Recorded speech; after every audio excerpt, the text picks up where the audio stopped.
Philadelphia News, team of my heart. The NBA just witnessed one of the most brutal firings in recent history. A general manager got fired, career destroyed, legacy stained forever. And everyone is talking about a catastrophic trade involving a superstar that shocked the planet. But here's the truth nobody is saying. This GM wasn't fired for the trade everyone knows about. He was fired for a trade that practically nobody noticed. And this forgotten trade might be even worse, much worse. Because while the entire world was exploding over that superstar deal, behind the scenes, quietly, this same GM was making another move. A move that seemed small at the time, insignificant even. But now, looking back, it might have been the final nail in the coffin of his career. And the team that benefited from this? The Philadelphia 76ers. They stole a player who's playing at his career best level, while the guy they sent back can barely get on the court. So yes, let's talk about this trade nobody remembers, but everyone should. Because this story has everything. It has an unlikely hero, it has a fallen villain, and it has a franchise that thought it was being smart, but was actually digging its own grave. Let's go back a few months. Dallas Mavericks, a franchise that just did the unthinkable. They traded the face of their franchise, the European superstar who carried this team on his back for years. Luka Doncic was traded for Anthony Davis in one of the most shocking deals of the decade. The world stopped. Analysts panicked. Fans burned jerseys. Social media exploded. It was absolute chaos. But here's what's fascinating. A few days after this nuclear bomb, Dallas made another trade. Much smaller, much more discreet.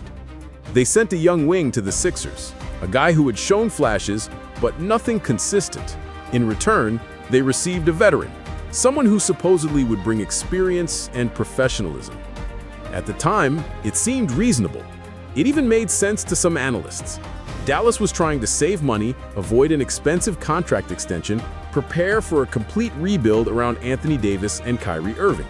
The plan was clear, or at least it seemed to be. But the reality was an absolute disaster.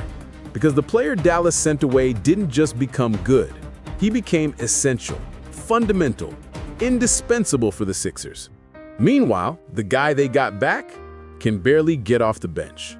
And we're not talking about a healthy team full of options. We're talking about a team devastated by injuries, where literally any warm body should be playing. But this guy is still stuck on the bench, playing a measly 9 minutes per game.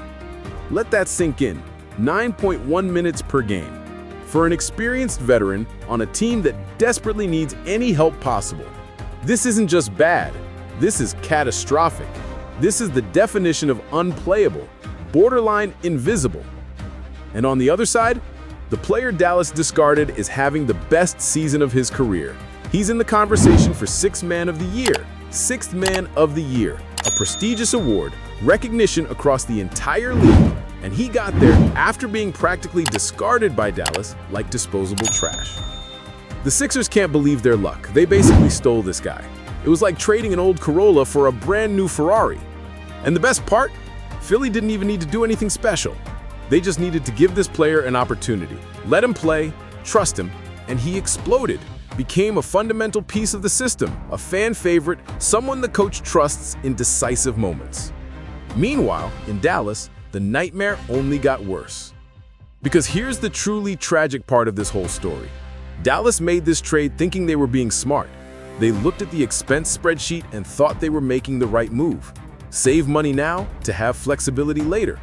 Avoid an expensive contract extension for a young player who hadn't proven anything yet.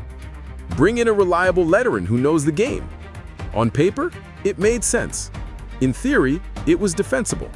But in real basketball, on the court, where games are decided, it was a monumental mistake.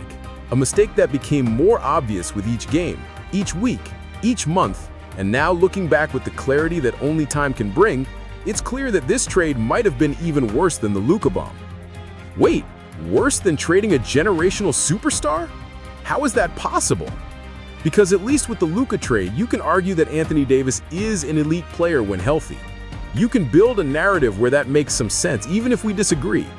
But this other trade, there's no narrative. There's no excuse. There's no way to defend it. It was simply gifting a rising player to a conference rival and receiving literally nothing back. Worse than nothing, receiving a problem, a player who can't even get on the court. And the worst part? Dallas didn't even save that much money in the end, because now they're paying a guy who doesn't play while watching the guy they sent away shine every night.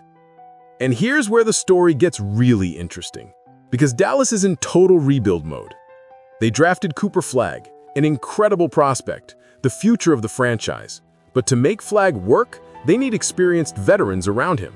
Players who can teach, who can contribute, who can help with development. And guess who isn't helping at all? Exactly. The veteran they thought would be the solution. He became obsolete before he even really started. A $50 million mistake sitting on the bench watching a team of young players trying to figure out how to win games in the NBA. Meanwhile, that player they sent away is in the playoffs helping the Sixers dream about a title. The irony is so brutal, it actually hurts. For Dallas fans, this is pure torture, because they were already suffering from the Luka trade, already questioning everything about the franchise's direction, and then they discover that the same guy responsible for that nightmare also made this other horrible trade that nobody was paying attention to. It's like discovering your house didn't catch fire just once, but twice, and the same guy was holding the match both times. For the Sixers, this is the dream. They literally did nothing extraordinary and gained a quality starter for almost nothing. It's the type of deal that GMs dream of making once in a career, except this time they didn't even need to be particularly smart. The other side simply begged to lose. And now we arrive at the final moment of this entire saga, the moment where consequences become real.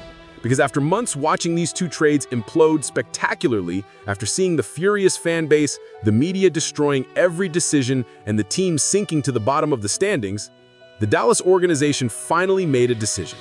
They fired the general manager, sent him away. It's over. Career destroyed.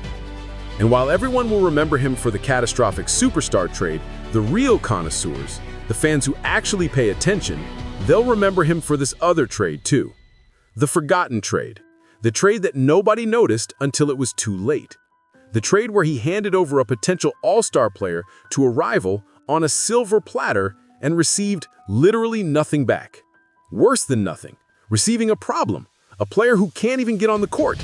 And this GM is Nico Harrison. And these two trades, especially the one involving Quentin Grimes to the Sixers in exchange for Caleb Martin, will haunt him forever. Two nightmares, one firing, a brutal lesson about how a single mistake can end years of work. So tell me in the comments which of these trades was really worse, the one everyone saw or the one nobody noticed.